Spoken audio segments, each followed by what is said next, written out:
Now, with many of my videos, I like to tell stories about certain things that happen to me in the game. It sort of changes talking about the game as a game to more of a travelogue of what I hope to be entertaining experiences within said game.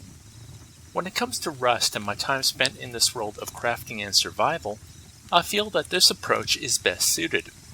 I hope you all will enjoy my tale.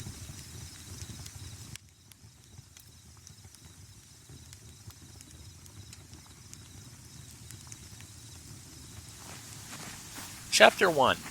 People are jerks. If Rust has a central theme as to what the game is, sadly I feel this is it. The default servers are player versus player, and the general rule is kill others on sight.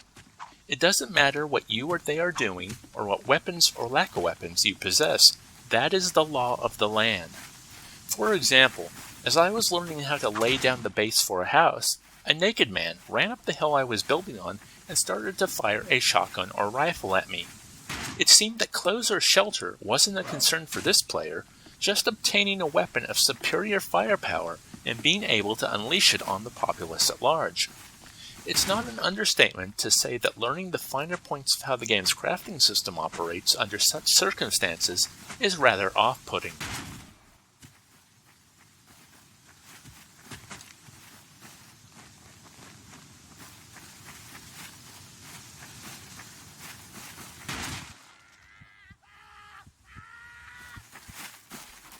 Chapter 2.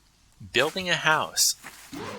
After a couple failed attempts at working the game out, I discovered a local PvE server in which players could not harm each other, and attacking any structure would deal the damage back upon you. It was in this space I spent the remainder of my time. After unsuccessfully hunting a deer across the land, I came to a hill that I felt was suitable to try and build a house upon. I thought perhaps a 2x1 house was a good starting point. Little did I know that the game's roofs are designed for a 2x2 structure.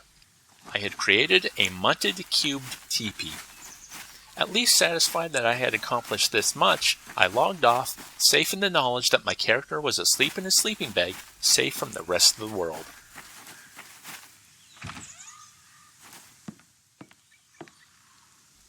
I logged back in later to discover that if you wish to keep people out of your house, you had best put a lock on the door. At least the thief that had entered my abode put a sign on the wall telling me that locks were important. Sure, he robbed me of everything I had, but it was a nice gesture, I guess. Remember the central theme of the game? People were jerks. I moved down into the valley and built a proper structure with multiple stories and space for more than just sleeping. I also put a lock on the door. I think I was starting to get the hang of things.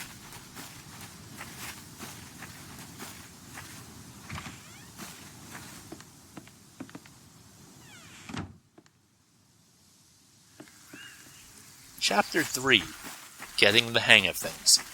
When I had last logged out, a couple of weeks in real time had passed. Other games and videos got in the way. But I was looking forward to picking up where I had left off. When I logged in, I had been killed for some reason, and I had no sleeping bag to spawn to, so I assumed my house had disappeared.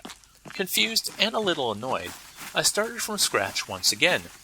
Luckily, I did have a better idea of what I was doing, so it didn't take me long to build my biggest house yet. And to make things even better, I finally was able to kill a deer.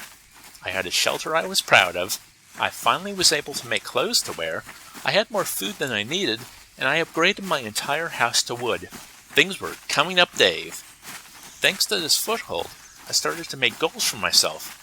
Not only did I build a map and start to scout the land, but I planned to gather more animal fat so I could build a furnace and finally have access to metalworking, allowing me to really start to express my creativity within this world.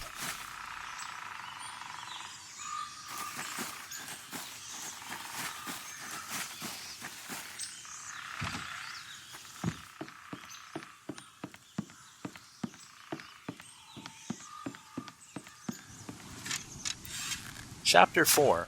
My Final Mistake.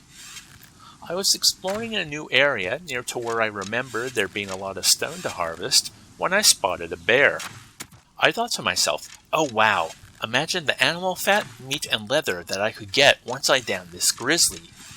Needless to say, after a couple arrows and stabs from my pointed stick, the bear had me for lunch. So I wake up in my house, but I locked my door, and the only key I made for myself was on my corpse. I also didn't have any wood to make a hammer to demolish one of my walls to get out. I was essentially a prisoner in my own home. I committed suicide and thought I might be able to find my corpse again from wherever I spawned. It took a little while, but I was able to find my house and retrace my steps.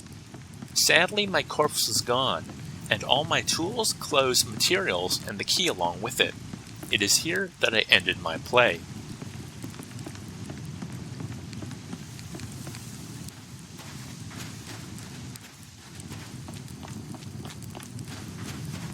Now, the game is still in alpha stage, so there likely will be many changes, especially those for the better, between now and its final release.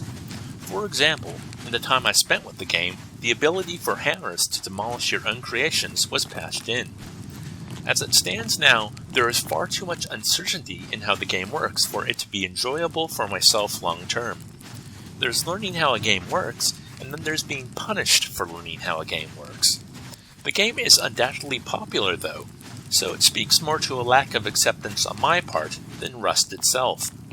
It'll be interesting to see how different the game is on release, and how long it will take to get there.